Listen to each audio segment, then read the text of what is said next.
రంగారెడ్డి జిల్లా రాజేంద్రనగర్లో కరాచీ బేకరీలో భారీ అగ్ని ప్రమాదం చోటు చేసుకుంది. బేకరీ క్యాంటీన్లో ప్రమాదవశాత్తు గ్యాస్ సిలిండర్ పేలింది. ఈ ప్రమాదంలో 15 మంది గాయపడగా అందులో 6గురి పరిస్థితి విషమంగా ఉన్నట్లుగా తెలుస్తోంది. గాయపడ్డ వారిని స్థానికులు సమీప హాస్పిటల్కు తరలించారు. క్షతగాత్రుల్లో ఎక్కువగా యూపీకి చెందిన వారు ఉన్నట్లుగా సమాచారం. ఇదిలా ఉంటే కరాచీ బేకరీ అగ్ని ప్రమాద ఘటనపై సీఎం రేవంత్ రెడ్డి దిగ్భ్రాంతిని వ్యక్తం చేశారు. ప్రమాదంలో గాయపడ్డ 15 మంది కార్మికులకు మెరుగైన వైద్యం అందించేలా చర్యలు తీసుకోవాలని ఆదేశించారు. గాయపడిన వారి వివరాలు సీఎంకు తెలిపారు అధికారులు. వారి వైద్య చికిత్సల వివరాలను పర్యవేక్షించాలని ఆరోగ్య శాఖ ముఖ్య కార్యదర్శికి సీఎం రేవంత్ ఆదేశాలిచ్చారు. కరాచీ బేకరీ పేలుడు ఘటనపై మరింత సమాచారం మా ప్రతినిధి వాసు అందిస్తారు.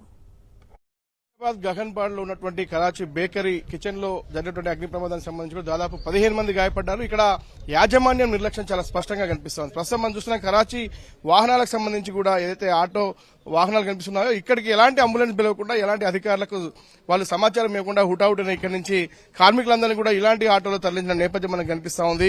అధికారులు వచ్చినప్పటికీ ముఖ్యమంత్రి ఆదేశాలు జారీ చేసినప్పటికీ కూడా అధికారులకు కనీసం స్పందన లేకుండా కూడా తాళాలు వేసుకుని పారిపోయినటువంటి పరిస్థితి కనిపిస్తా ఉంది. చూస్తున్నాం ఇలాంటి ఆటోలలో కూడా కాలిపోయి ఆర్తనాదాలు పెడుతున్నటువంటి కార్మికులందరినీ కూడా దాదాపు గుంపులుగా ఇదే ఆటోలో పెట్టి కూడా వాళ్ళు తీసుకెళ్లిన నేపథ్యం. వాళ్ళందరినీ కూడా ఆసుపత్రి తరలించారు. మెరుగైన చికిత్స కోసం డిఆర్డీఓ అపోలోకి తరలించారు. వారిలో 8 మంది పరిస్థితి విషమంగా ఉన్నట్టుగా సమాచారం మనకు అంతా ఉంది. పూర్తిగా ఇక్కడ తాళాలేసిన పరిస్థితి చూస్తున్నాం. ఇక్కడ ఇప్పటికే ముఖ్యమంత్రి ఆదేశాలతో హెల్త్ ప్రధాన కార్యదర్శి ఆదేశాలు ఇచ్చిన నేపథ్యంలో కూడా పెద్ద ఎత్తున కూడా హెల్త్ సిబ్బంది చేరుకుంటున్నారు, పోలీసులు చేరుకున్నారు. మరోపక్క డిఆర్ఎఫ్ సిబ్బంది కూడా చేరుకున్నప్పటికీ ఇక్కడ ఎవరు కూడా సంఘటన ఎలా జరిగింది, ఎక్కడ జరిగింది కూడా సమాధానం చెప్పేందుకు ఎవరు అందుబాటులో లేనటువంటి పరిస్థితి కనిపిస్తోంది. పూర్తిగా ఇక్కడ ఉన్నటువంటి కార్యాలయానికి సంబంధించి కూడా తాళాలేసిన పరిస్థితి కనిపిస్తూ ఉంది.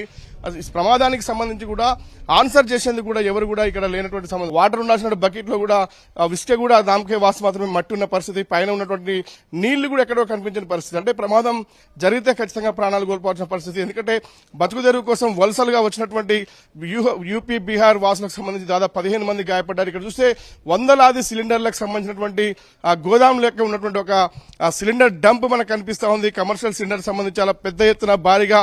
మరోపక్క చూస్తే ఎంత నెగ్లిజెన్స్ అంటే ఇక్కడ మురుగునీరు ప్రవహిస్తున్న పరిస్థితి కనిపిస్తుంది. ఆ మురుగు నీటిలోనే ఆ సిలిండర్లు కూడా ఉండాల్సిన పరిస్థితి. ఖచ్చితంగా నీళ్లకు దూరంగా ఉండాల్సినటువంటి సిలిండర్లు నీళ్లలోనే ఉన్నటువంటి పరిస్థితి కనిపిస్తా ఉంటే పూర్తిగా నీటిలో నాని అవి ఖచ్చితంగా కూడా చెదలు బట్టి ఆ తర్వాత లీకేజీకి కారణమయ్యేటువంటి అవకాశం ఉంది. కానీ ఇక్కడ అపరిశుభ్రమైనటువంటి వాతావరణం కనిపిస్తా ఉంది. ఎందుకంటే దేశవ్యాప్తంగా ఎంతో పేరున్నటువంటి కరాచీ బేకరీస్ నుంచి విదేశాలకు కూడా సప్లై అవుతూ ఉంటుంది, వివిధ జిల్లాలకు కూడా సప్లై అవుతూ ఉంటాయి ఈ ఐటమ్స్ అన్ని కూడా.